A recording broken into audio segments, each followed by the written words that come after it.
दोस्तों, यहाँ पर बिहार के जो बीपीएससी के चेयरमैन हैं अतुल प्रसाद जी, उन्होंने कहा था कि जब दूसरी शिक्षक भर्ती चल रही थी यानी कि बीपीएससी टीआरई 2.0, उसमें सीटीईटी अपीयरिंग को मौका नहीं दिया गया।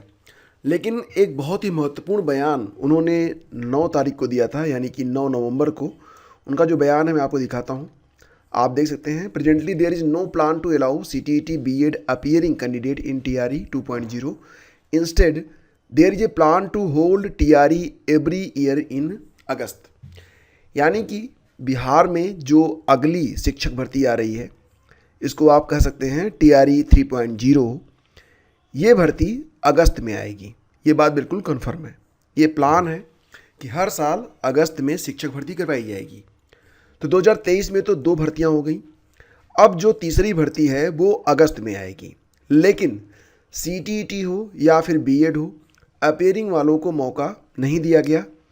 तो यहाँ पर एक बात बहुत ही ज़रूरी है और उसे आप लोगों को अच्छे तरीके से समझ लेना चाहिए कि अगर अगस्त में बिहार शिक्षक भर्ती 3.0 आती है, तीसरी शिक्षक भर्ती आती है बिहार की, तो उससे पहले जो सीटीईटी हो रही है वर्तमान में, यानी कि 24 जनवरी को जो परीक्षा होने जा रही है, 21 जनवरी को, तो ये अंतिम सीटीईटी होगी। यानी कि इसके बाद जो सीटीईटी की परीक्षा होगी, उसके आधार पर आप बिहार की तीसरी शिक्षक भर्ती में शामिल नहीं हो पाएंगे। तो 21 जनवरी को सीटीईटी की परीक्षा होगी और निश्चित रूप से अभी जो बिहार में तीसरी शिक्षक भर्ती आनी है वो अगस्त में आनी है। तो आपके पास एक गोल्डन चांस है। अगर आपके पास सीटीईटी नहीं है तो आप इस बार की सीटीईटी को क्लियर करके अपनी योग्यता को हासिल कर सकते हैं कि बिहार की जो तीसरी शिक्षक भर्ती है उसमें आप शामिल हो सकते हैं। CTET is must for primary and junior teacher, ये तो आप जानते ही हैं। तो वर्तमान समय में सीटीईटी की जो आवेदन की तिथि थी उसको एक्सटेंड किया गया है और अभी तक ये जो डेट थी 23 नवंबर, उसको बढ़ा के 27 नवंबर कर दिया गया है।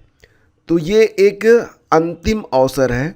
अगर आप बिहार की तीसरी शिक्षक भर्ती में, जो कि अगस्त में संभावित है, शामिल होना चाहते हैं, तो आप इस बार की जो सीटीईटी है उसको ज़रूर से ज़रूर क्लियर कर लें। हालांकि ये जो न्यूज़ मैं आप लोगों को दे रहा हूँ, बस इसी के मद्देनज़र दे रहा हूँ कि आप लोग इस बात को, अगर आपके दिमाग में ये बात नहीं आई तो आ जानी चाहिए अब तक, कि 27 नवंबर लास्ट डेट है। और अगर आपके पास अभी तक सीटेट नहीं है तो अगस्त वाली भर्ती में आप लोग वंचित हो जाएंगे, शामिल नहीं हो पाएंगे। तो जिनके पास सीटीईटी है ऑलरेडी उनको तो कोई टेंशन नहीं, लेकिन जिनके पास सीटीईटी नहीं है वो भैया फॉर्म भर दें। और वही मैं कहता हूँ ना कि जान लड़ा दो या फिर जाने दो। तो जान लड़ाने वाली बात आ गई है। अगर आप बिहार की तीसरी शिक्षक भर्ती में शामिल होना चाहते हैं तो निश्चित रूप से सीटीईटी का ये लास्ट चांस है और इस बार आपको आवेदन ज़रूर करना चाहिए। अगर इसी प्रकार की इन्फॉर्मेशन आपको लगातार चाहिए और आपको ये वीडियो पसंद आया, ये चैनल पसंद आया, तो प्लीज़ आप इसे लाइक करके अपना समर्थन दें और साथ ही साथ चैनल को सब्सक्राइब करें और इस पोस्ट को शेयर जरूर कर देना। Thank you, have a great day. जय हिंद दोस्तों।